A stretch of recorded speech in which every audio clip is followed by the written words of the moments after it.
பாடத்தின் தொடர்.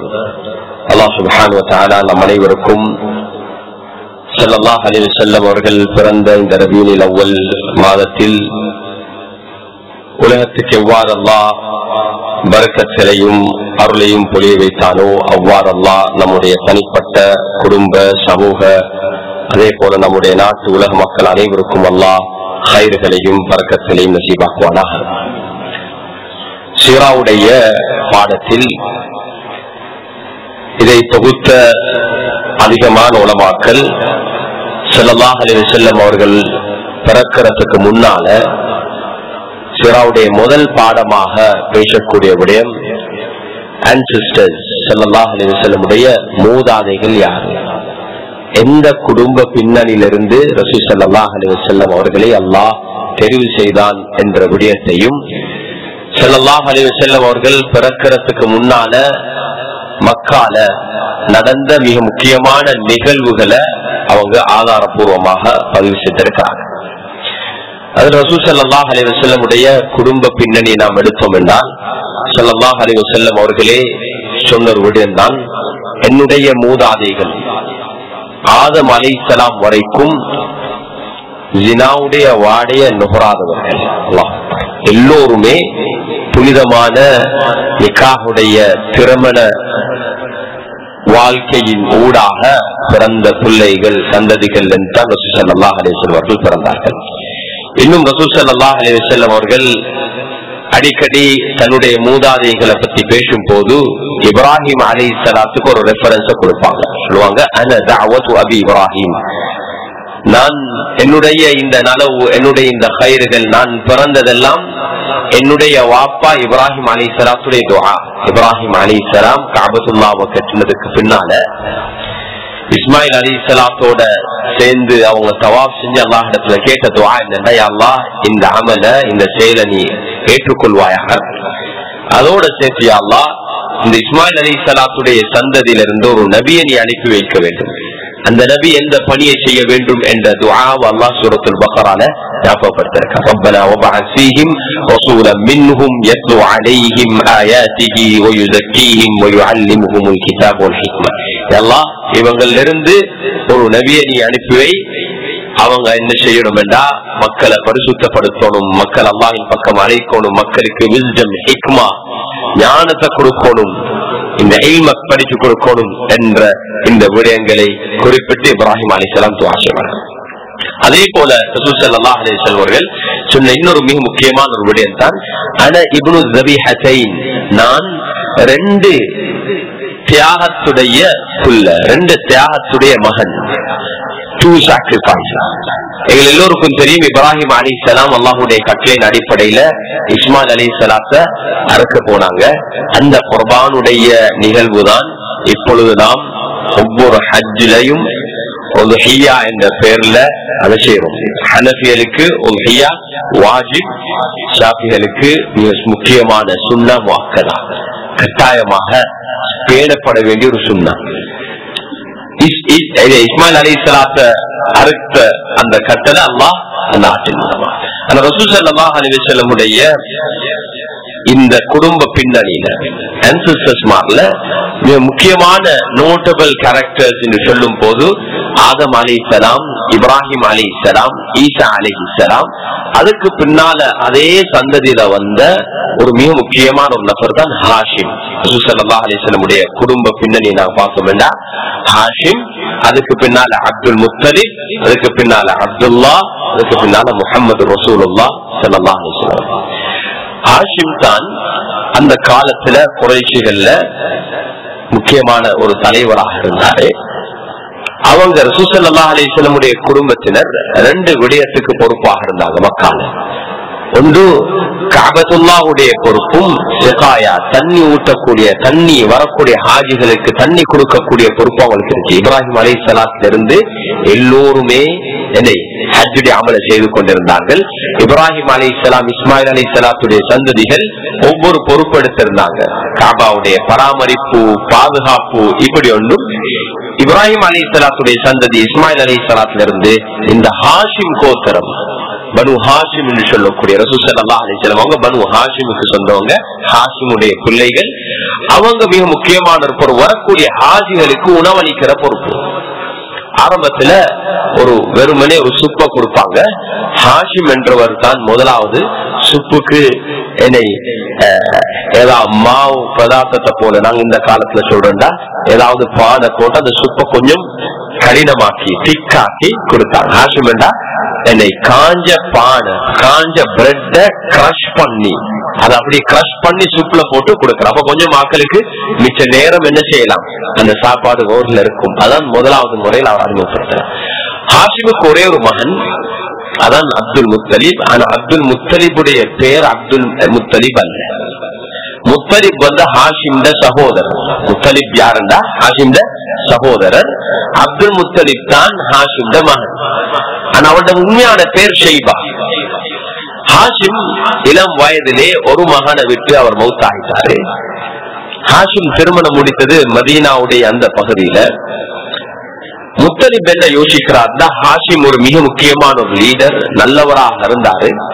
அவர்கிட்ட மகன் மக்கால வாழணும், மக்கால் எங்கட குடும்பத்தை சேர்ந்தவர் என்று சொல்லி கொஞ்ச நாளைக்கு பின்னால மதீனாவுக்கு போயிட்டு இந்த ஷைபாவை கூட்டிட்டு வா. இளம் பொட்டுல கூட்டி வந்த நேரம் மக்கா வாசிகள் நினைச்சாங்க இவர் ஒரு புதிய அடிமைய கூட்டிட்டு வந்திருக்கிறாங்க என்று சொல்லி நினைச்சுதான் அப்துல் முத்தலிப் என்று அழைக்க ஆரம்பித்தாங்க. ஆனா உண்மை என்னண்டா தன்னுடைய சகோதரனுடைய மகன் ஹாஷிமுடைய மகன் ஷைபா தான் அப்துல் முத்தலிப் என்ற பட்டம் பெற்றார். அதிலிருந்து அங்கிருந்து அப்துல் முத்தலிப் என்ற பெயர்ல, முத்தலிபுடைய அடிமை என்ற பெயர்ல அவர் தொடர்றார். அப்துல் முத்தலிபுக்கு ஒரு தனியான ஒரு தனித்துவம் இருக்குது ரசூல் ஸல்லல்லாஹு அலைஹி வஸல்லம் சீராவுடைய இந்த பாடத்தில். அந்த தனித்துவம் என்னன்னா, கிட்டத்தட்ட 300 வருடங்களுக்கு மேலாக ஜம்சம் கிணறு மறைக்கப்பட்டது. என்னன்னா, அங்க ஒரு யுத்தம் நடக்குது. யுத்தம் நடந்து தலைமத்துவத்துக்கான பிரச்சனை. மக்காவையும் பொறுப்பாக இருந்த அந்த கோத்திரம் அவங்க என்ன செஞ்சிட்டாங்க, தோல்வி அடைகிறாங்க. தோல்வி அடைஞ்ச நேரத்துல விட்டுட்டு போக்கல அவங்க முடிவு செஞ்சாங்க. மக்காவுக்கு இருக்கிற சிறப்புல ஒன்று காபத்துல்லா, 2வது சிறப்பு ஜம்சம். ஜம்சம் இல்லைன்னா யாரும் இங்க வாழ மாட்டாங்க. ஜம்சம் கிணறு இங்க இல்லைன்னா யாருக்கும் வாழ முடியாது, தண்ணிக்கு கஷ்டம், யாரும் வாழ மாட்டாங்க, விட்டுட்டு போயிட்டுருவாங்க என்று சொல்லி அந்த ஜம்சம் கிணறு அப்படியே மூடி அதை ஊத்திய வீசக்கூடிய ஒரு இடமாக மாற்றினாங்க. காலகாலம் அதுக்கு பின்னால வந்தவங்க யாருக்குமே தெரியாது ஜம்சம் கிணறு எங்கென்று. ஆனா அவங்க எல்லாருக்குமே அவங்களோட மூதாதைகள் சொன்ன ஒரு விடயம், அது என்னண்டா, இஸ்மாயில் அலைஹிஸ்ஸலாத்துக்கு அல்லாஹ் கொடுத்த அந்த பரக்கத் நிறைந்த ஜம்சம் கிணறு இங்கதான் இருக்குது, எங்கன்னு தெரியாது. 300 வருடங்களுக்கு பின்னால அந்த ஜம்சம் கிணறை திரும்ப கண்டுபிடிச்சது ரசூல் ஸல்லல்லாஹு அலைஹி வஸல்லம் அப்பா ஷைபா அப்துல் முத்தலிப். அதாவது அழகான ஒரு நிகழ்வு அதுல பதிவு செஞ்சிருக்கிறாங்க. கிஸ்ஸத்து ஹஃப்ரி அப்துல் முத்தலிப் ஜத்து நபி ஸல்லல்லாஹு அலைஹி வஸல்லம் லிஸம்ஸம் என்ற ஒரு தனி தலைப்பை கொண்டு இதுல வந்திருக்கிற எல்லா நிகழ்வுகளையும் அவங்க பதிவு செஞ்சிருக்காங்க.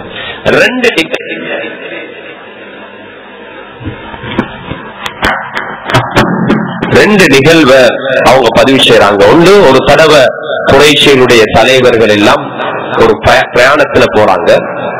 அந்த பிரயாணத்துல போன நேரத்துல எடுத்து போன தண்ணி எல்லாம் முடிஞ்சு அவங்களோட நிலைமை எப்படி வருதுன்னா, தண்ணி இல்லாம இப்ப மௌத்தாகிற நிலைமை ஆயிடுச்சு. எங்கேயும் பாலைவனத்துல இடையில மாட்டினா ஒன்றும் இல்லை. அவங்க முடிவு செஞ்சு கொள்றாங்க, இது எங்களுக்கு வேற எங்கேயும் போயிட்டு தண்ணி தேடிக்கொள்ள இயலா, நாங்க மௌத்தாகிடுவோம். மௌத்தாகினா எங்களோட உடம்ப மிருகங்கள் வந்து சாப்பிடக்கூடாது. அதனால ஒரு முடிவை செய்வோம், என்னன்னா நாங்க ஒவ்வொருத்தரும் ஒரு குழிய தோண்டி அந்த குழிக்குள்ள இருப்போம். மௌத்து வந்தா அப்படியே மரணமாயிடும். மரணித்தா அப்படியே என்ன செய்யும், அந்த பாலைவனத்துல மண்கள் தானா வந்து எங்களை மறைச்சிடும் என்று சொல்லி எல்லாரும் குழிக்குள்ள. அப்துல் முத்தலிப் அவர் கொஞ்சம் தண்ணியை தேடி தேடி வந்துட்டு எல்லாரும் போனவங்க எல்லாரும் குழியத்தோட குழியுள்ள குளிக்கிறாங்க. அப்துல் முத்தலிபும் என்ன செய்ய, எல்லாரும் அப்படி இருக்கிறாங்கன்னு அவரும் அதை செஞ்சிட்டு கொஞ்ச நேரத்துல அவருக்கு ஞாபகம் வருது, அப்பா இன்னும் உடம்புல சக்தி இருக்குது, இன்னும் நாங்க மௌத்தாகல, ஏன் நாம குழியுள்ளுக்கு இருந்து மௌத்த எதிர்பார்த்து கொண்டு இருக்கணும், தண்ணிய தேடினா என்ன என்று அவர் சத்தம் போடுறாரு. இல்ல நாங்க இப்படி இருக்க கூடாது. எங்க சரி தண்ணி இருக்கும், அல்லாஹ் எங்களுக்கு தண்ணியை தருவான், நாங்க தண்ணியை தேடுவோம். எல்லாரும் சேர்ந்து தண்ணியை தேடுறாங்க, யாராலையும் தேடி பிடிக்க முடியாது. பாலைவனத்துல அப்துல் முத்தலிப் அல்லாஹ் அவருக்கு கொடுத்த ஒரு உதிப்புல ஒரு இடத்துல இன்னைக்கு தண்ணி இருக்கும் என்று உதிப்பு வருது. அங்க தோன்றாரு, அங்கிருந்து தண்ணி கிடைக்கும். அந்த தண்ணி வந்தோம்னா அவங்க எல்லாரும் தண்ணியை குடிக்கிறாங்க, தேவையான அளவு தண்ணி இருக்கிறாங்க, பிரயாணம் செய்யறாங்க, மக்காவுக்கு வராங்க. வந்ததுக்கு பின்னால அந்த வருஷம் ஹஜ்ஜிக்கு இப்ப தயாராகி கொண்டிருக்கிறாங்க. ஹஜ்ஜிக்கு தயாராகி கொண்டிருக்கக்குள்ள தண்ணி கொடுக்கறதும் சாப்பாடு கொடுக்கிற பொறுப்பு யாரு? பனு ஹாஷிம். சரியான வறுமை, தண்ணி இல்லாத காலம், தண்ணி எடுத்துக்கொள்ளேலா, ஆட்சிகள் வருவாங்க. இந்த பொறுப்புல இந்த சிந்தனையில அவங்க தூங்குறாங்க. 3 இரவுகள் தொடர்ந்து கனவு காண்றாங்க. அந்த கனவுல ஒரு நபர் வந்து அப்துல் முத்தலிப் ஜம்சம் ஜம்சம் நீங்க சொல்லுங்க. وما زمزم زمزم என்ன؟ قال لا تذف ابدا ولا تزم تسقي الحديد الاعظم بين الفرس والذم ان نقرة الغراب الاعشم ان قرية النمل. தொடர்ந்து 3 இரவும் ஜம்சம் என்றதை தோணுங்க. அவர் கனவுல கேட்கிறார், ஜம்சம் என்றா என்ன? ஜம்சம் என்றா வத்தாத தண்ணி. அது வத்தாத தண்ணி வரக்கூடிய எல்லா ஹாஜிமார்களுக்கும் அது போதுமான அளவு தண்ணியை கொடுக்கும். அது எங்க இருக்குண்டா சாணி, மிருகங்களுடைய சாணியும் மிருகங்களுடைய ரத்தங்கள் வீசப்பட்டிருக்க அந்த இடையில இருக்குது. அதுக்கு கிட்ட ஒரு காகத்துடைய ஒரு கூடு இருக்குது. அது வந்து எறும்புடைய கூடு, எறும்புகள் இருக்கக்கூடிய இடத்துல இருக்கு. இதெல்லாம் சயின்ஸ் எந்த இடத்துல இருக்குது. தொடராக இந்த அடையாளங்கள் சொல்லப்படுது. அப்துல் முத்தலிப் என்ன செய்யறார்? காலையில எழும்பி காபத்துல்லா அப்படியே தவாப் செஞ்சுட்டு போறாரு.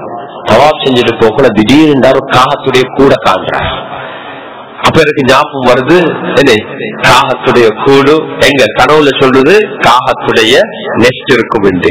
அப்படி சுத்தி பாக்குறாரு. அப்ப பாக்குறாரு சாணியும் ரத்தமும் இருக்குது. அப்புறம் அங்கால கொஞ்சம் சுத்தி பாக்குறாரு, அவனுக்கு என்ன எறும்புடைய கூட்டு இருக்குது. அவனுக்கு உடனே போயிட்டு அவர் தோட ஆரம்பிக்கிறார். எல்லாரும் கேட்கிறாங்க, என்ன செய்றீங்க? அவர் ஒன்னும் பேசுறாரு இல்ல. அந்த நேரத்துல அவருக்கு இருந்தது ஒரே ஒரு மகன். அப்துல் முத்தலிபுக்கு இருந்தது ஒரே ஒரு மகன், பேர் ஹாரிஸ் என்று சொல்லக்கூடியவர் மாத்திரம்தான் அப்துல் முத்தலிபுக்கு இருந்தது. அந்த நேரத்துல அவர் ஃபுல்கா தோண்டிக்கொண்டே இருக்கிறார். தோண்டிட்டு போற நேரத்துல அப்படியே ஜம்சம் கிணறு இதாகி வருது, தண்ணி ஓட ஆரம்பிக்குது. அப்ப அப்துல் முத்தலிப் சத்தம் விட்டு சொன்னாரு, எங்களோட அப்பா இஸ்மாயில் அலி சலாத்துக்கு அல்லாஹ் கொடுத்த ஜம்சம் இதுதான் சொல்லி. அப்ப அந்த இடத்துல எல்லாரும் எல்லா குறைஷி தலைவர்கள் வந்து இப்ப ஓனர்ஷிப்பை கிளைம் பண்ண ஆரம்பிச்சாங்க. இந்த கிணறுகளுக்கும் ஓனர்ஷிப் இல்ல. பெரிய சண்டை, பெரிய வாதம். அதுக்கு பின்னால ஒரு ஒப்பந்தத்துக்கு வராங்க. ரைட், நீங்க தான் பொறுப்பா இருப்பீங்க, ஆனா எல்லாருக்கும் தண்ணி கொடுக்கணும், நாங்க எல்லாரும் சேர்ந்து பராமரிப்போம். அண்டர்ஸ்டாண்ட் வருது. அந்த இடத்துல அப்துல் முத்தலிபுக்கு ஒரு கவலை வருது. என்னன்னா, அவரை டிஃபெண்ட் பண்றதுக்கு ஆம்பளை புள்ள யாரும் இல்லை, ஒரே ஒரு மகன் தான் இருந்துச்சு. மொத்த எல்லா கோத்திர தலைவர்களும் நிறைய ஆம்பளை புள்ளலோட வந்து வாதிட்டாங்க. அவங்களுக்கு நம்பர்ஸ் கூட. அப்ப அல்லா இடத்துல ஒரு வாக்கு கொடுத்து, அல்லாஹ் எனக்கு 10 ஆம்பளை பிள்ளைகளை நீ தந்தா ஒரு பிள்ளைய நான் குர்பான் செய்வேன், ஒரு பிள்ளைய உனக்காகவே நான் அர்ப்பணிப்பு செய்வேன். இதுதான் ரசூல் ஸல்லல்லாஹு அலைஹி வஸல்லம் சொன்னாங்க. என்னன்னா, ஆனா இப்னு ذبيحتين, நான் 2 தியாகத்துடைய மகன். ரசூல் ஸல்லல்லாஹு அலைஹி வஸல்லம் உடைய வாப்பா தான் 10வது மகன். அப்துல் முத்தலிப் 10வது மகன் யாரு? ரசூல் ஸல்லல்லாஹு. எப்ப ரசூல் ஸல்லல்லாஹு அலைஹி வஸல்லம் வாப்பா அப்துல்லாவை பெற்றெடுத்த நேரத்துல இப்ப அவருக்கு ஞாபகம் வருது, நான் அல்லாஹ்வுக்கு ஒரு வாக்குறுதி கொடுத்தேன், நான் 10 பிள்ளைய தந்தா ஒன்றை தியாகம் செய்யணும். இது மிக முக்கியமான விடயம். சில நேரங்கள்ல எங்களுக்கு சில கஷ்டங்கள் சிரமங்கள் வார நேரத்துல நாங்க நேர்ச்ச வைக்கிறேன், அது நடந்ததுக்கு பின்னால மறந்துடுவோம். அல்லாஹ்க்கு கொடுக்கிற வாதாவை நாங்க ஒரு காலம் மறக்க கூடாது, ஒரு காலம் மறக்கக்கூடாது. அந்த வாதாக்கள் ஒரு முஸ்லிமுடைய மிக முக்கியமான பண்பு. யாருக்கு, ஒரு மனிதனுக்கு, சாதாரண ஒரு மனிதனுக்கு ஒரு வாக்குறுதியை கொடுத்தாலும் நாங்க நிச்சயம் அதை நிறைவேற்றணும். அப்ப அல்லாஹ்க்கு கொடுக்கிற வாக்குறுதி நேர்ச்ச நாங்க ஒரு காலம் மறக்க கூடாது. அப்ப இப்ப முடிவு செய்யறாங்க, நான் ஒரு புள்ளை இப்ப தியாகம் செய்யணும். பெண்ண புள்ள, எல்லாம் புள்ளல் மீது அன்பு பாசம், சரியான கன்ஃபியூஸான ஸ்டேட். அப்ப அந்த காலத்துல ஒரு சாஸ்திரம் பார்க்கக்கூடிய ஒரு பெண் இருந்தாங்க. இவங்களுக்கு ஏதாவது கன்ஃபியூஸ் ஆன விஷயம் இருந்தா இது அவங்களோட பழக்கம் அந்த காலத்துல இருந்துச்சு. அவங்கள்ட்ட போயிட்டு ஆலோசனை கேட்பாங்க என்ன செய்யறதுன்னு. அந்த பெண் சொன்ன என்னண்டா, எந்த பிள்ளைய குர்பான் செய்யறன்னு உங்களுக்கு தெரியாது, ஒரு வேலை செய்ய 10 பிள்ளைய நிப்பாட்டி வச்சு காபாவுக்கு முன்னால ஒரு ஈச்சி எடுத்து ஒரு அரவ எடுத்து செய்யுங்க, அதை சுத்துங்க, ஸ்பின் பண்ணுங்க. அது எந்த பிள்ளைய காட்டுதோ அந்த பிள்ளைய நீங்க குர்பான் செய்யணும். இவரும் சரி அதை ஏற்றுட்டு வாராரு, வந்து இதை செய்யறாரு. செஞ்ச நேரத்துல அந்த அரோ தொடர்ந்து ரசூல் ஸல்லல்லாஹு அலைஹி வஸல்லம் வாப்பாவின் பக்கம் காட்டுது, அப்துல்லாஹ் பக்கம். பொதுவாக எல்லோருக்கும் தெரியும், பெற்றார்கள் எல்லாம் புள்ளல நேசிப்பாங்க. ஆனா கடைசி புள்ளன்னு வரும் போது அது மகனோ மகளோ கடைசி புள்ள மீது அட்டாச்மெண்ட் கொஞ்சம் கூடி ஆயிடும். ஒரு சரியான ஆத்திரம் தொடர்ந்து செய்யறாரு, அப்துல்லா தான் காட்டுது. சரி முடிவு எடுக்கிறாரு, அல்லாஹ்வுக்கு கொடுத்த வாக்குறுதியை நான் செய்யணும் என்று சொல்லி குர்பானுக்கு தயாராகிற நேரத்துல மத்த எல்லா மூத்த ஆம்பளை பிள்ளைகளும் கோத்திரத்துடைய மத்த எல்லா தலைவர்களும் வந்து அவர் நிப்பாட்டுறாங்க. நீங்க இதை செய்யலாம், இதை செஞ்சீங்கண்டா இது எங்களுடைய ஒரு சுண்ணாவாக மாறிடும். யாரெல்லாம் 10 ஆம்பளை புள்ளல பெறாங்களோ அவங்க என்ன செய்யணும், ஒரு புள்ளைய குர்பான் செய்யணும் என்ற நிலைமைக்கு வந்துடும். அதனால செய்யலாம். இவர் சொல்றாரு, இல்ல நான் அல்லாஹ்வுக்கு கொடுத்த வாக்குறுதி, அல்லாஹ்வுட பேர்ல கொடுத்த வாக்குறுதி, இதை நான் கட்டாயம் பூர்த்தி செய்யணும். அப்ப சொல்றாங்க, இல்ல இதுக்கு வேறொரு ஆல்டர்னேட்டிவ நீங்க தேடுங்க. அப்ப திரும்ப அந்த சாஸ்திரம் பாக்குற பெண் போயிட்டு கேட்கிறாங்க, இதான் நிலைமை. இப்ப அவன் சொல்ற அப்படியா, அப்படின்னா இப்ப அப்துல்லாவையும் ஒரு ஒட்டகத்தை வச்சு என்ன செய்யணும், நீங்க அந்த ஏரோவை ஸ்பின் பண்ணுங்க, சுத்துங்க. அது எது வரைக்கும் நீங்க சுத்தணும்னா அந்த ஏரோ ஒட்டகத்தின் பக்கம் அந்த அம்பு ஒட்டகத்தை காட்டும் வரைக்கும், அது வரைக்கும் நீங்க சொல்லுங்க. இப்ப அந்த அதை ஏற்றுக்கொண்டுட்டு வராங்க. வந்து அவங்க அப்துல்லா ரசூல் ஸல்லல்லாஹு அலைஹி வஸல்லம் வாப்பா அதே நேரத்துல ஒரு ஒட்டகத்தை வச்சு சுத்துறாங்க. அதை சுத்தி கொண்டே இருந்துச்சு. ஒவ்வொரு தடவையும் அதை காட்டுச்சு யார, அப்துல்லாவின் பக்கம், ரசூல் ஸல்லல்லாஹு அலைஹி வஸல்லம் வாப்பாவின் பக்கம். எது வரைக்கும் என்றா இங்கால 100 ஒட்டகத்தை போடும் வரைக்கும். 100 ஒட்டகம் போட்டதுக்கு பின்னாலதான் அந்த அம்பு அந்த ஈட்டி வந்து ஒட்டகத்தின் பக்கம் காத்துக்கொண்டே இருந்துச்சு. அப்துல் முத்தலிபுக்கு கொடுக்கப்பட்ட பேர் என்னண்டா, மனிதன் மிருகம் எல்லாருக்குமே அந்த 100 ஒட்டகத்தை மறுத்து எல்லாருக்கும் தின்ன கொடுத்தார். 100 ஒட்டகத்தை அறுத்து. இதுதான் இப்பயும் சரியான மார்க்கத்துல ஒரு மனிதனுடைய உயிருடைய பொறுமதி எத்தனை, எவ்வளவு, 100 ஒட்டகம். அந்த சுண்ண ஆரம்பிக்கப்பட்டது இங்க. சரியா? அதுல இருந்து அரேபியர்கள்ட்ட ஒரு ஆளுடைய உயிருடைய பொறுமதி எவ்வளவு, 100 ஒட்டகம், ஒரு நபருடைய உயிருடைய பொறுமதி. அது ரசூல் ஸல்லல்லாஹு அலைஹி வஸல்லம் வகைக்கு பின்னாலேயும் எங்கட மார்க்கத்திலும் அதே தொடர் ஆகுது. அந்த 100 ஒட்டகத்துடைய நிகழ்வு வந்தது இங்க. அல்லாஹ் ரசூல் ஸல்லல்லாஹு அலைஹி வஸல்லம் வாப்பா அப்துல் முத்தலிபுடைய இந்த செயல் நூறாக அல்லாஹ் அப்துல்லா ரலியல்லாஹு அன்ஹு அவங்களை பாதுகாத்தான்.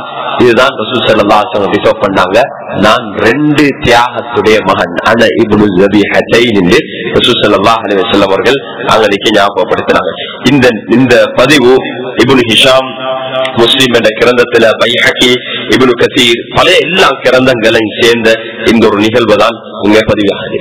இன்னொரு மிக முக்கியமான நிகழ்ச்சி தான் அப்துல் முத்தலிபோட ரசூல் ஸல்லல்லாஹு அலைஹி வஸல்லம் அவங்க பிறந்த வருடம். அது சொல்லப்படும் ஆமுல் ஃபீல், யானைப்படை, அபரஹாவுடைய யானைப்படை வந்து காபத்துல்லாவை அப்படியே டிஸ்ட்ராய் பண்ண, காபத்துல்லாவை அப்படியே அழிக்கிறதுக்கு முயற்சி செஞ்சதின் காரணம் எங்களுக்கு எல்லோருக்கும் தெரியணும். யமனுக்கும் மக்காவுக்கும் பெரிய ஒரு உறவு இருக்குது. யமன் தான் அரபிகளுடைய ஆரம்பம். அதுதான் அல்லாஹ் குர்ஆன்ல முதலாவதாக பெரிய சிவிலைசேஷன், முதலாவதாக உலகத்துல டேம், பெரிய குளங்களை கட்டினவங்க அங்க யமன்ல சபாவாசி. அவங்களுக்கு அல்லாஹ் எவ்வளவு பரக்கத் செஞ்சிருந்தாண்டா, முழு வருஷமும் அந்த காலத்துல முந்தி ஒவ்வொரு காலத்துல ஒவ்வொரு சில வளங்கள் தான் பலமாக மாறும். ஆரம்ப காலத்துல மண்ணுக்கு முன்னால் உள்ள காலத்துல யார்கிட்ட தண்ணி இருக்குதோ அவங்கள்ட்ட தான் பாவம் இருந்துச்சு. எங்கட ராஜமாரும் இந்த நாட்டுல குளநூறு எல்லாம், அன்றாதபுர குளநூறு எல்லாம் என்ன பெரிய குளங்களை கட்டினாங்க. எங்க தண்ணி இருக்குதோ, ஏன்னா மக்களுக்கு தண்ணியை கொண்டுதான் லைஃப், தண்ணியை கொண்டுதான் வாழ்க்கை. தண்ணி இருந்தாதான் எக்ரிகல்ச்சர், விவசாயம் செய்யலாம், தண்ணி இருந்தாதான் எல்லாம் செய்யலாம். அப்ப தண்ணி மிக முக்கியம். யமன்ல பெரிய குளம், முதல் சிவிலைசேஷன் பெரிய குளத்தோட இருந்தாங்க. அவங்க அல்லாவுக்கு மாறு செஞ்சாங்க, அந்த குளத்தெல்லாம் டிஸ்ட்ராய் பண்ணான். அதுல இருந்துதான் ஒவ்வொரு கோத்திரமும் பிரிஞ்சு பிரிஞ்சு ஒரு இடத்துக்கு போனாங்க. அங்கிருந்து பிரிஞ்சு வந்த ஒரு கோத்திரம் தான் ஜுருஹும். அந்த கோத்திரத்துடைய பெண் பிள்ளையத்தான் இஸ்மாயில் அலைஹிஸ்ஸலாம் திருமணம் முடிச்சாங்க.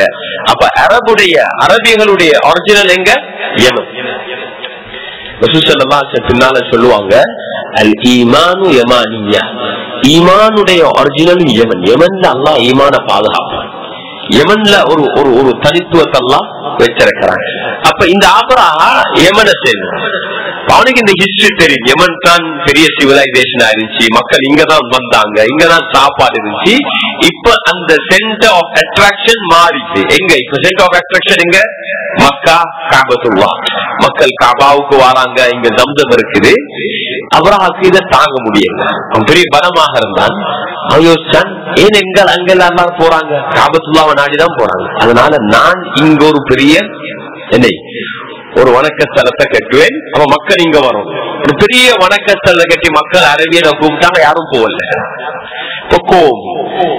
கோபம் என்ன? அவ காபாவை டிஸ்ட்ராய் பண்ணினா எல்லாரும் இங்க வருவாங்க. அப்ரஹாவுடைய படம் வருது. அப்துல் முத்தலிப் அந்த நேரத்துல அவர் தான் தலைவராக இருக்கிறார், பொறுப்பாக இருக்கிறார். குறைஷிகளுடைய லீடராக இருக்கிறார், பொறுப்பாக இருக்கிறார்.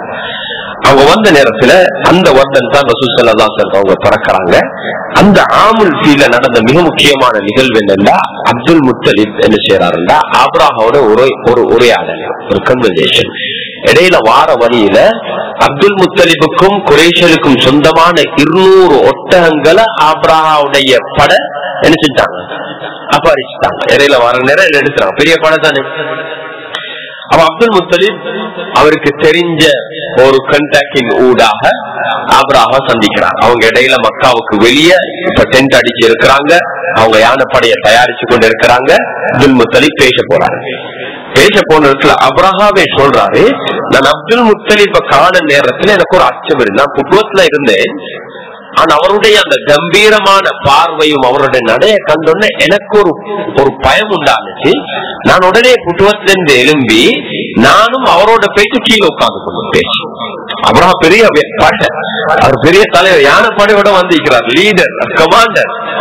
அப்ப போயிட்டு கண்ணியத்தோடு உட்கார்ந்த நேரத்துல அப்துல் முத்தலிப் காபத்துல்லாவை பத்தி எதையுமே பேசாம, நான் உங்கள்கிட்ட வந்தேன், எனக்கும் என் மக்களுக்கும் சொந்தமான 200 ஒட்டகத்தை உங்களோட ஆட்கள் எடுத்திருக்கிறாங்க, ப்ளீஸ் பண்ணி அதை தந்துருங்கன்னு கேட்டாங்க. சரியான ஆச்சு. நான் உடனே இவ்வளவு மதிச்சேன், நீ இந்த மக்காவுடைய தலைவர், காபாவுக்கு நீ பொறுப்பானவர், நான் இங்க காபாவை அப்படி அழிக்க வந்திருக்கிறேன். ஆனா நீ காபத்துல்லா இந்த விவகாரத்தை பேசாம இந்த ஒட்டகத்துடைய விவகாரத்தை பேசுறாங்க. அப்துல் முத்தலிப் சொன்ன பதில் என்னன்னா, நானும் மேல மக்களும் தான் இந்த ஒட்டகத்துடைய உரிமையாளர்கள். காபத்துல்லாவுடைய ஒரு உரிமையாளர் ஒருத்தர் இருக்கிறான், அது நான் ஒரு கேர்டேக்கர். அதுல நான் அதுல ஓனர் அல்ல, அதுல கேர்டேக்கர். இந்த ஒட்டகத்துடைய ஓனர் நான், அதனால ஒன்றை கேட்கிறேன். அந்த காபாவுடைய ஓனர் அல்லாஹ், நான் கேர்டேக்கர், நீ அவனோட பேசிக்கோ அந்த விஷயத்த, எனக்கு என் ஒட்டகத்தை தான். இத சொன்ன வார்த்தை நேரம் அப்ரஹாட உள்ளத்துல கொஞ்சம் பயம் வந்துச்சு. நான் யாரோட பேசணும், இங்க இவரோட நெகோசியேட் பண்றதா, யாரோட பேசுறது என்று அப்படியே ஒட்டகத்தை எல்லாம் அவர் திருப்பி கொடுத்தாரு. எடுத்துட்டு வந்து மக்களுக்கு அந்த ஒட்டகத்தை, மக்களுக்கு சொந்தமான ஒட்டகத்தை கொடுத்துட்டு அவரோட ஒட்டகத்தை எடுத்து காபாவுக்கு முன்னால தவாப் செஞ்சு நின்று கையேந்தி துவா செஞ்சாங்க. யா அல்லாஹ், என் மக்களால இடையால இந்த படைய ரிலீஸ் பண்ண முடியாது, பெரிய யானை படையோட வந்திருக்காங்க, எங்களுக்கு ஆயுதமும் இல்லை, ஒன்றும் இல்லை. இவ்வளவு காலம் எங்களுக்கு ஏழுமான அளவு இதை நாங்க பாதுகாப்போம். 300 வருஷம் எங்களோட மூதாதைகள் தண்ணி இல்ல, ஆனா நாங்க இந்த ஊரை விட்டு போகல. ஏன்? உன்னுடைய வீட்டு இருக்கிற ஒரே ஒரு காலம், கஷ்டத்தோட நாங்க வாழ்ந்தோம். ஏன்? இந்த பொறுப்பை, இந்த காபத்துல்லாவை பாதுகாக்கணும், பராமரிக்கணும். அதனால நான் அந்த வார்த்தைகளை பதிவு செஞ்சுக்கிறாங்க. அதனால நான் அல்லாஹ் எங்களால் இப்ப இதுக்கு மேல எங்களால ஏலா, அதனால அல்லாஹ் நீ இதுக்கு போதுமானவன், நீ எங்களை மன்னிச்சிடுன்னு சொல்லி மக்களுக்கு ஏலான் செய்றாரு. மக்களே, நீங்க எல்லாரும் பாதுகாப்பான இடத்துக்கு போங்க, எங்களால இது ரெசிஸ்ட் பண்ண முடியாது. உலமாக்கள் சரித்திர ஆசிரியர் சொல்றார்கள், இது ஒரு வைஸ் லீடருடைய டிசிஷன். கெப்பாசிட்டி தெரியும். சும்மா போயிட்டு மக்களை அநியாயமாக சண்டைக்கு போகல, கெப்பாசிட்டி தெரியும். ஒரு வைஸ் லீடருடைய டிசிஷன் அல்லாஹ்வுக்கும் பாடம் கொடுத்துட்டு வந்தான். அல்லாஹ் சுப்ஹானஹு வ தஆலா அல்லாஹ்வுடைய படைய அபாபீல் என்று சொல்லி சின்ன சிட்டுக்குருவியை அனுப்பி அல்லாஹ் அந்த யானை படை அப்படி சுக்குநூறாக்கினார். இன்று கூட அந்த நிகழ்வு பதிவாக இருக்குது. அல்லாஹ் சுப்ஹானஹு வ தஆலா இந்த சூறால ஒரு பெரிய ஒரு பலத்தை வச்சிருக்கிறான். அல்லாஹுடைய படை எங்க இருக்குது எங்களுக்கு தெரியாம அல்லாஹ்வை தவிர வேற யாருக்கும் தெரியா. அல்லாஹ் எதையுமே அல்லாஹுடைய படையாக அல்லாஹ் பயன்படுத்துவார். இந்த வருஷம் தான் ரசூல் ஸல்லல்லாஹு அலைஹி வஸல்லம் அவங்க பிறக்கிறாங்க. ஸல்லல்லாஹு அலைஹி வஸல்லம் உங்களுடைய பிறப்புடைய விடயத்துல ஸல்லல்லாஹு அலைஹி வஸல்லம் உங்களுடைய வாப்பா அப்துல்லா ரலியல்லாஹு அவங்க திருமணம் முடிக்கிறாங்க. அவருக்கு ஒரே ஒரு மகன் தான், ஒரு புள்ளதான். யாரு? ரசூல் ஸல்லல்லாஹு அலைஹி வஸல்லம் மாத்திரம்.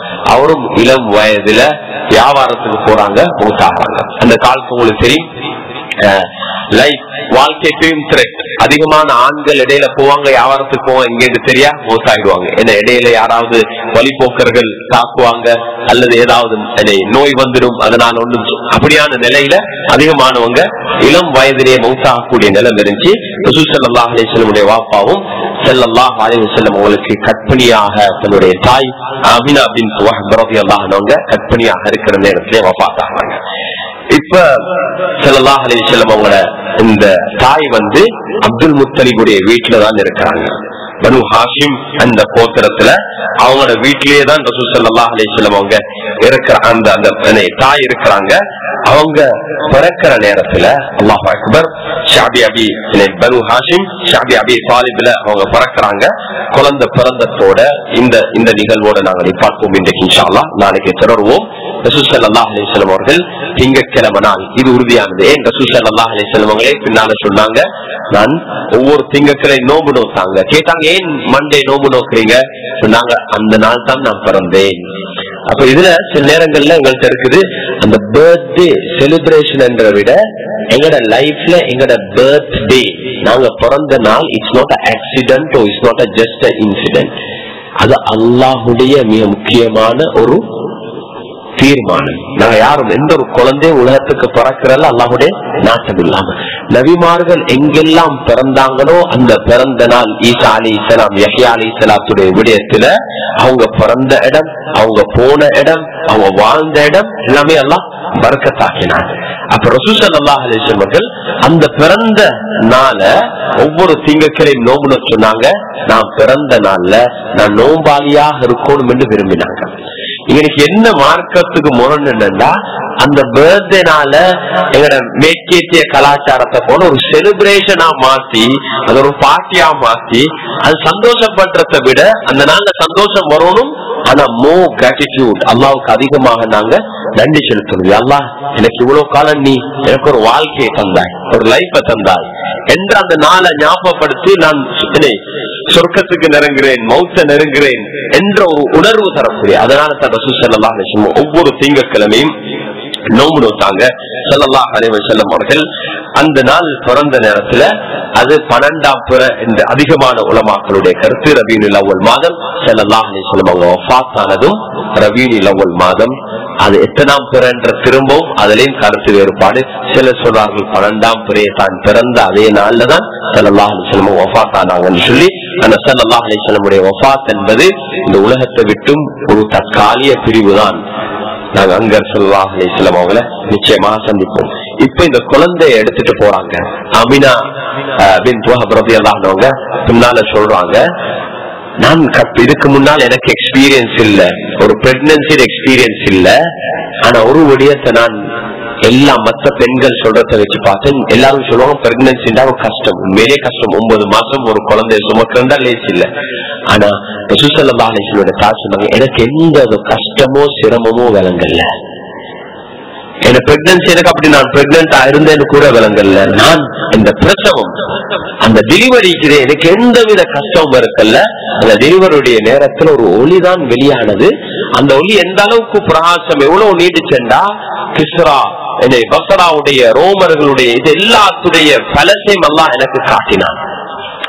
அந்த அளவுக்கு வெளிச்சம். இது இப்ப இந்த காலத்துல நாங்க லைவா பார்ப்போம். சில நேரத்துக்கு முந்தைய ஒரு காலம் யோசிப்போம், அப்படி ஏழுமா இன்னொரு இடத்துல இருந்தத இன்னொரு இடத்துல இருந்து கொண்டு லைவா பார்க்கணுமான்னு யோசிக்கும். ஆனா இந்த காலத்துல யாருக்கும் மறக்கலாம். டெக்னாலஜியால என்ன செய்யறாங்க, ஒரு 2 செகண்ட் அல்லது 2-3 மினிட்ஸ் டிஃபரன்ஸால லைவா ஒரு இடத்துல என்ன நடக்குதுன்றத காட்டலாம். எங்களுக்கு இப்ப உடனே என்ன செய்யலாம், லைவ் போகலாம். இப்ப இந்த போன்ல லைவ் போயிட்டு கொண்டிருக்கிறாங்க. உலகத்துல எங்க இருந்தும் இந்த இடத்தை பார்க்கலாம். அல்லாஹ் சுப்ஹானஹு வ தஆலா ரசூல் ஸல்லல்லாஹு அலைஹி வஸல்லம் தாய்க்கு அல்லாஹ்வுடைய ஸல்லல்லாஹு அலைஹி வஸல்லம் இந்த தீனுடைய இந்த நூறுடைய ஒளி எங்கெல்லாம் போயிட்டு அடையுமோ அதை அல்லாஹ் சுப்ஹானஹு வ தஆலா காட்டினார். இப்ப குழந்தை எடுத்து போயிட்டு யாருக்கு கொடுத்தது? முதலாவது அப்பா அப்துல் முத்தலிபுக்கு கொடுத்த நேரத்துல சந்தோஷத்துல அப்துல் முத்தலிப் எடுத்துக்கொண்டு காபாவுக்கு முன்னால போயிட்டு துஆ செஞ்சாங்க. ஏண்டா கவலை, மகன் இல்லைப்பானாத மகன் இல்லாத மகண்ட வஃபாத்தான மகண்ட புள்ள, ஒரே ஒரு புள்ள, மிச்சம் அதிகமாக நேசிச்ச மகன், கடைசி மகன், எத்தனையோ அன்பு இருக்கும், எத்தனையோ பாசம் இருக்கும். போயிட்டு முஹம்மது ஸல்லல்லாஹு அலைஹி வஸல்லம் முஹம்மதுர் ரசூலுல்லாஹ் என்று பேர் வச்சாங்க. முஹம்மது என்று பேர் வச்சாங்க. முஹம்மது என்றது அரபு பேர். இதுக்கு முன்னால அரேபியர்கள் யாருமே அந்த பேரை வச்சில்ல. குறைஷிகள் வேற வேற பேர் வச்சாங்க. என்னை கம்பீரமான சிங்கம் என்ற பேரும் என்னென்னலாம் ஒரு மனிதனுடைய ஒரு ஆணுடைய பலத்தை காட்ட முடியும். முஹம்மது என்றா புகழுக்குரிய. எல்லாரும் கேட்டாங்க, ஏன் நீங்க முஹம்மது என்ற பேர் வைக்கிறீங்க? அப்பா அந்த நேரத்துல அவருடைய நீயத்தை தான் பேர், ஒரு குழந்தைக்கு பேர் வைக்க போல நீயத் மிக முக்கியம். எங்கட ஆக்கள் நீயத்தை விட அந்த பேர் கொஞ்சம் மாடர்ன் ஆயிக்கணும், நல்லா சத்தம் வித்தியாசம் ஆயிக்கணும், அதுதான் யோசிக்கிறவங்க தெரிய. அந்த பேரை வைக்க கூட எங்கள்கிட்ட இருக்கிற நீயத் என்ன, இந்த பிள்ளையால என்ன நனவு நடக்கணும் என்ற நீயத்து இருக்குது. இது மிக முக்கியம். உம்மா வாப்பா குடும்பத்தினருக்கு அந்த நீயத்து இருக்கணும். இந்த புள்ள ஒரு சாலிஹான புள்ளையா, நல்ல புள்ளையா. அப்துல் முத்தலிப் ரசூல் ஸல்லல்லாஹு அலைஹி வஸல்லம் அப்பா அந்த நீயத்தை விளங்கப்படுத்துறார். சொல்றாரு, இந்த முழு உலகமும் இந்த குழந்தைய புகழோடும். முஹம்மது என்றா புகழுக்குரிய. அல்லாஹு அக்பர். அந்த நேரத்துல அல்லாஹ்வுடைய ரசூல் ஸல்லல்லாஹு அலைஹி வஸல்லம் ரசூலாக மாறுவாங்க என்று அப்துல் முத்தலிபுக்கு தெரியா. அல்லாஹ் இந்த உதிப்பை கொடுத்தான், இந்த பேரை தான் நீங்க வைக்கணும். அல்லாஹ் இந்த உதிப்பை கொடுத்தான். என்ன? முஹம்மது, முஹம்மது ரசூலுல்லாஹ். இன்று உலகத்துல முஹம்மது என்ற பேர் தான் அதிகமாக ஒரு ஆளுக்கு பின்னால பயன்படுத்தப்பட்ட ஒரு பேரண்டா முஹம்மது ஸல்லல்லாஹு அலைஹி வஸல்லம். அந்த பேர் தான் முஹம்மது. எங்க போனாலும் முஹம்மது. இங்க இருக்கிற அதிகமானவங்களோட முதல் பேர் என்ன? முஹம்மது. முஹம்மது அர்த்தம். முஹம்மதுக்கு பிறகுதான் மத்தத போடும். ஏன் முஹம்மது என்ற மீது இருக்கிற தேசம். என்னுடைய ஒரு உஸ்தாதுடைய ஒரு நண்பர், அவர் நண்பர், அவருடைய பேர் என்னண்டா முஹம்மது அல் ஆஷிர். அவர் சீராவுடைய பாடத்தையும் அதிகமாக நடத்தினார். அவருடைய அந்த சீராவுடைய பாடத்திலையும் அதை குறிப்பிட்டார், முஹம்மது அல் ஆஷிர். அப்ப அவர் நினைச்சாராம், வேற கிளாஸ்மேட் ஆஷிர் குடும்ப பேராக இருக்கலாம். ஆப்பிரிக்கால நைஜீரியாவை சேர்ந்த ஒருவர். அவங்க கேட்டாரு, என்னை ஆஷிர் இருந்தா குடும்பத்தை சேர்ந்தவர், குடும்ப பேராயிக்கும் என்றார். ஆனா உண்மையில ஆஷிர் இருந்தா 10வது, இந்த 10th என்ற அர்த்தம். ஒரு நாள் நான் கேட்டேன், அது ஆஷிர் என்ன அவங்களோட குடும்ப பேரா? இல்ல, ஏண்ட வாப்பா பிறக்கிற ஒவ்வொரு ஆம்பளை பிள்ளைக்கும் முஹம்மதுன்னு தான் பேர் வைப்பார். வீட்டுல எத்தனையோ முஹம்மது. இப்ப எந்த முஹம்மது வித்தியாசம் காட்டணுமே. அப்ப அதுக்கு தான் முஹம்மது அல் அவ்வல், முதலாவது முஹம்மது, இரண்டாவது முஹம்மது, மூணாவது முஹம்மது, நாலாவது முஹம்மது, முஹம்மது அஸ்ஸானி, அஸ்ஸாலிஸ், அர்ராபி, நான் முஹம்மது அல் ஆஷிர், நான் 10வது முஹம்மது. அல்லாஹ். அது அல்லாஹ்வுடைய ரசூல் ஸல்லல்லாஹு அலைஹி வஸல்லம் மீது இருந்த அன்பின் பாசத்தின் காரணமா அல்லாஹ் அந்த பேரை எப்படி ஆக்கினான்? இன்று எல்லா இடத்திலும் முஹம்மது ரசூலுல்லாஹ். அதான் அஷ்ஹது அன்ன முஹம்மது ரசூலுல்லாஹ். அது அப்துல் முத்தலிப் ரசூல் ஸல்லல்லாஹு அலைஹி வஸல்லம் உடைய அப்பாவுடைய அந்த துஆ. இன்று அந்த பாடத்தோட இன்ஷா அல்லாஹ் நாங்கள் நிப்பாட்டுவோம். இந்த ஸல்லல்லாஹு அலைஹி வஸல்லம் உடைய பிறப்பு, அந்த பிறப்பின் ஊடாக முழு உலகத்துக்குமே அல்லாஹ் ஒளிய அருளை அல்லாஹ் இதாக்கினார். அந்த அருளை அல்லாஹ் நம் அனைவருக்கும் நசீபாக்க வேண்டும். நாளைக்கு இன்ஷா அல்லாஹ் பாடத்தை தொடருவோம். ஸலவாத்தோட மஜ்லிஸை முடிப்போம் இன்ஷா அல்லாஹ். اللهم صل على سيدنا محمد النبي الأمي وعلى آله وصحبه وسلم. اللهم صل على سيدنا محمد النبي الأمي وعلى آله وصحبه وسلم. اللهم صل على سيدنا محمد النبي الأمي وعلى آله وصحبه وسلم تسليما كثيرا كثيرا. سبحان ربك رب العزة عما يصفون وسلام على المرسلين والحمد لله رب العالمين. سبحانك اللهم وبحمدك أشهد أن لا إله إلا أنت أستغفرك وأتوب إليك. سبحان ربك رب العزة عما